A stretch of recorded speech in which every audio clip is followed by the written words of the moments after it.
In this video, we will study part third of haloalkanes. और इस part में वो सारी रिएक्शंस इन्वॉल्व होंगी जो कि हेलोएल्केन्स को प्रिपेयर करने के लिए यूज़ होती हैं. जैसे कि फर्स्ट रिएक्शन है addition of HX to an alkene. तो हम अभी हेलोएल्कीन प्रिपेयर करेंगे एल्कीन से. तो कोई भी एल्कीन हो सकता है. यहाँ पर मैं ये एक जनरल फार्मूला लिख देती हूँ अभी एल्कीन का. एल्कीन मतलब जिसमें डबल बॉन्ड होगा. HX अगर हम इसमें ऐड करेंगे तो HX कैसे ऐड होता है. HX मतलब HCl, HBr, HI कुछ भी हो सकता है. तो HX में H प्लस X माइनस होता है और यहाँ पर एल्कीन का डबल बॉन्ड ब्रेक होगा और एडिशन कुछ ऐसे होगा कि जो नेगेटिव पार्ट होता है HX का, X माइनस यहाँ पे नेगेटिव पार्ट है, तो वो उस कार्बन आटम, उस डबल बॉन्डेड कार्बन आटम के पास जाएगा which has laser number of hydrogen atoms. जैसे कि यहाँ पर है तो यहाँ पर एक ही हाइड्रोजन है, यहाँ पर दो हाइड्रोजन है, तो इस केस में X इस वाले हाइड्रोजन के पास जाएगा, यहाँ नहीं जाएगा. डबल बॉन्ड ब्रेक होगा, एक डबल बॉन्ड ब्रेक होगा तो दो सिंगल बॉन्ड फॉर्म होंगे. एक यहाँ पर फॉर्म हो जाएगा X के साथ और सेकेंड हाइड्रोजन यहाँ पर चला जाएगा. तो इस केस में हमें हेलोएल्कीन मिल जाएगा जिसका फॉर्मूला कुछ ऐसे होगा. ये है CH और X के साथ बॉन्ड बन गया. X यहाँ पे FCl, BRI कुछ भी हो सकता है. बॉन्ड सिंगल हो गया और यहाँ पर आ गया CH3. तो हमें यहाँ पर हेलोएल्कीन मिल गया. और ये जो रूल है जिसके अकॉर्डिंग हमने एडिशन किया है HX का, this rule is known as Markovnikov's rule. Markovnikov's rule. अब यही रूल क्या होता है, कभी कभी अगर HX की जगह मतलब HX में पर्टिकुलरली अगर हम HBr लेते हैं और साथ में पर ऑक्साइड भी प्रेजेंट है, सिर्फ और सिर्फ इस केस में होगा HBr भी होना चाहिए, पर ऑक्साइड भी होना चाहिए. अगर पर ऑक्साइड नहीं है या पर ऑक्साइड है पर कोई और कंपाउंड है, यहाँ पर HCl, HBr, HI है, तो उस केस में नहीं होगा. तो इस केस में एंटी मार्कोनिकॉफ रूल लगता है. जैसे कि एक रिएक्टेंट का मैं एग्जांपल ले लेती हूँ. CH3 single bond CH double bond CH2. तो अभी जो एडिशन होगा HBr का, the addition will be according to anti Markovnikov rule. मतलब मार्कोनिकॉफ रूल के बिल्कुल ऑपोजिट, कि नेगेटिव पार्ट अब वहाँ जाएगा जहाँ पे ज़्यादा number of carbon hydrogen atoms होंगे. जैसे कि ये जो थर्ड यहाँ पे ये जो कार्बन आटम है, थर्ड पोजीशन इधर से अगर मैं देखूँ, वैसे यह फर्स्ट पोजीशन होगी. तो ये जो कार्बन आटम है इसके पास हाइड्रोजन आटम ज़्यादा है, तो इस केस में नेगेटिव पार्ट यहाँ पे चला गया और positive part second carbon atom के पास चला गया, क्योंकि यहाँ पे क्या लगा है, एंटी मार्कोनिकॉफ रूल. और ये कब लगता है, परऑक्साइड एंड HBr दोनों की प्रेजेंस इंपॉर्टेंट है.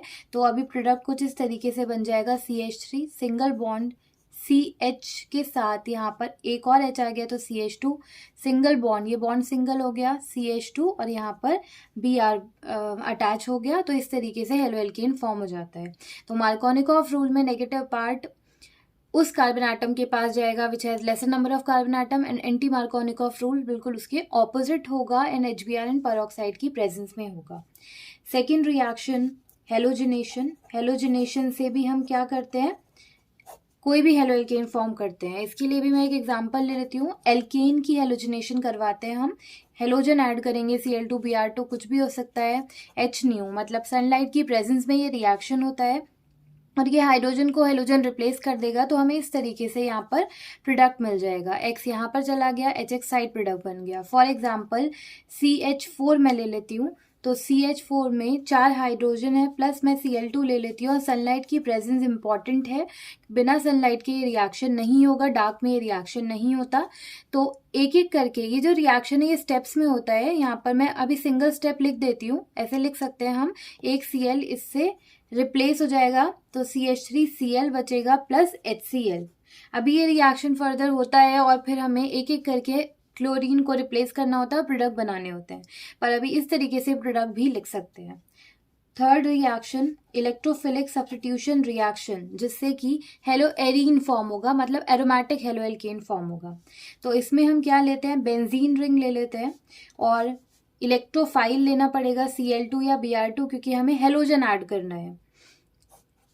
FeCl3 की प्रेजेंस में, ये कैटलिस्ट है, इसकी प्रेजेंस में रिएक्शन होगा. और अगर हमने यहाँ पर Cl2 लिया है तो Cl अटैच हो जाएगा, और अगर Br2 लेते तो उस केस में Br अटैच हो जाता. तो इस तरीके से हमारा हेलोएरीन फॉर्म हो जाता. नेक्स्ट रिएक्शन जो कि एक नेम्ड रिएक्शन है, सेंट मेयर्स रिएक्शन। इस रिएक्शन में फिर से एरोमेटिक हेलो एल्केन फॉर्म होगा, मतलब हेलो एरीन फॉर्म होगा। और जो हमारा रिएक्टेंट है वो डायजोनियम सॉल्ट है, इसे डायजोनियम सॉल्ट बोलते हैं। डायजोनियम N2 जो आ गया है वो एक डायजो ग्रुप होता है, तो ये डायजोनियम सॉल्ट होता है। और अगर हमें यहाँ पे Cl अटैच करना है तो CuCl Cl2 लेंगे, तो यहाँ पर हमें प्रोडक्ट मिल जाएगा क्लोरोबेंजीन।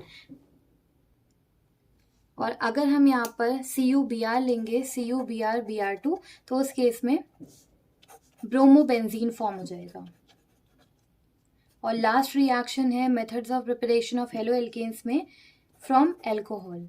एल्कोहल से भी हम प्रिपेयर करते हैं हेलो एल्केन, जिसमें एल्कोहल लेंगे प्लस कोई भी रिएजेंट ले सकते हैं, PCl5, PCl3, SOCl2, PBr3, PI3। तो जो भी हम यहाँ पे रिएजेंट लेंगे उसके अकॉर्डिंग प्रोडक्ट बनेगा।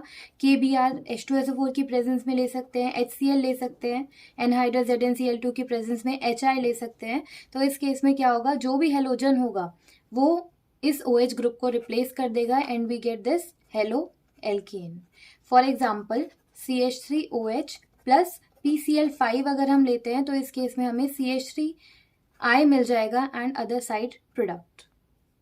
सो these are some reactions of halo alkanes.